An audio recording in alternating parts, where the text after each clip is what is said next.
All right, last speaker of the night is Steele. Zach works for a local nonprofit and is currently working on his Master's of Public Administration degree at Drake University.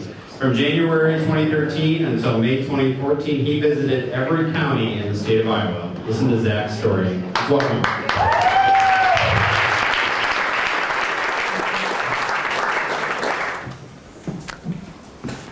All right, I'm here tonight to talk with you about travel.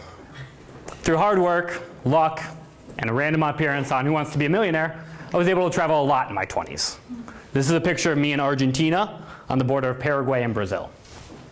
But as I would travel, I would talk with people. And the question was always, where are you from? I would say Iowa. It's close to Chicago. Iowa caucus, Field of Dreams. And when all else failed, well, Ashton Kutcher's from here.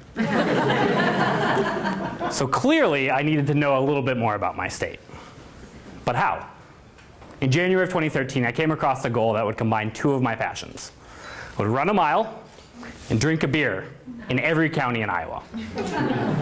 And to make sure I didn't procrastinate, I set a deadline. My 30th birthday, 487 days. And so on a warm January day, I met my sister down at Gray's Lake. We ran around the loop with a bunch of other people who were shocked at how beautiful it was that day.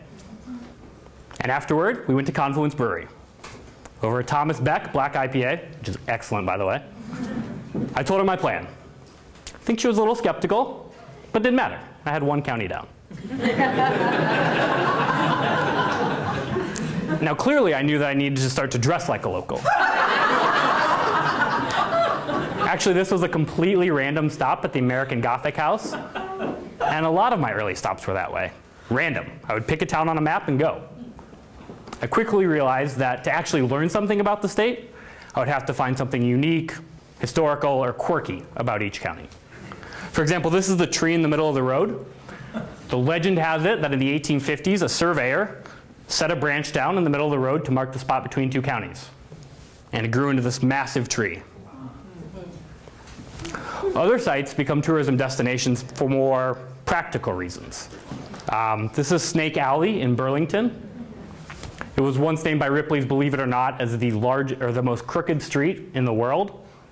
But it was actually just built to connect the Heritage Hill district in town with the downtown business district. Horses for the fire department used to have to gallop up it to prove that they were in shape. I did the same, it was pretty hard. A lot of you can probably guess that this is a crash site for where Buddy Holly, Richie Valens, and the Big Bopper passed away outside of Clear Lake. Forever immortalized by Don McLean's American Pie as the day the music died. The actual crash site is about a half mile in, but this is the iconic image. And other sites are built more for campy, kitschy, very tourist reasons. The creator of Star Trek had said in a book that Captain Kirk would be born in Iowa. The City Council of Riverside took it upon themselves to declare, by unanimous vote, that he would be born there. And they have a Trek Fest every summer, and William Shatner even visited the town. Now, another thing about Iowa is we're all nice, right? Iowa nice? Yeah. It's kind of true. I ran out of gas outside the town of Lorimer, Iowa, and of course, started running to town, right? A farmer picked me up, took me into town, dropped me off at the local gas station. I grabbed a gas can, started walking to the pumps, and I hear behind me, "Sir, we haven't sold gas here in 4 years." She called her husband in the middle of the day. He drove me 28 miles round trip so I could fill up my car. Tried to offer him a beer, but as I said, it was the middle of the day, so. I was also full of so much unexpected natural beauty. This is Makokata Caves Park in Jackson County. When you're there, it feels like you're on the set of Lord of the Rings. You just stepped off a plane in New Zealand.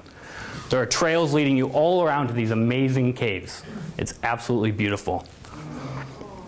Iowa has two national parks. This is Effigy Mounds. It's right along the Mississippi River. Absolutely beautiful this time of year. And it's named for the mounds that the natives built, often in the shapes of animals that used to live in the area, such as bears. Now, I'd be lying if I didn't say visiting all the local breweries wasn't one of the best parts. Peachtree, Keg Creek, Worth Brewing, there's so many great breweries. This is a Toppling Goliath Golden Nugget from Decorah. It's a beautiful, hoppy IPA, tastes great. My mom describes it as, that's disgusting, how can you drink that? It's true. This is from, by far, my coldest and slowest run. I parked on the side of a gravel road, jumped over some barbed wire, prairie grass smacking me in the face, got to the top, wind blowing hard at me, climbed to the top of the rock, chugged my beer, and got back to warmth as quickly as possible. But one of the most interesting sights that I saw was this collection of ramshackle buildings. It was once the town of Buxton, Iowa. In the early 1900s, it had a population of over 8,000. It was the largest unincorporated city in the country and the largest coal mining community west of the Mississippi. And it was predominantly African American. They had a YMCA with an indoor pool, a traveling baseball team. But after World War I, coal production declined. Fires ravaged the city. And by the 1920s, there wasn't much there anymore. Buxton was quickly forgotten by many. And so somebody might fairly ask, why Iowa? We know what's there. It's boring, it's flat, it's nothing but cornfields. It's not. I ran across a futuristic bridge in Davenport, across a swinging bridge in Columbus Junction, and up and down narrow trails all over the state. There's so many beautiful state parks. And on May 10th, I finished. One day before my birthday, I ran in my hometown of Adel, Iowa. There are so many amazing places that I haven't even been able to talk about tonight. The ice cream capital of the world, ledges, Iowa City. I haven't even mentioned Iowa City. And so I think the message that I want to leave you with is that these places are so accessible. On your way back from Kinnick, stop at a state park. On your way back from Jack Trice, visit one of our county courthouses. See these places. Explore them. And while you're there, I would suggest having a beer. Thank you.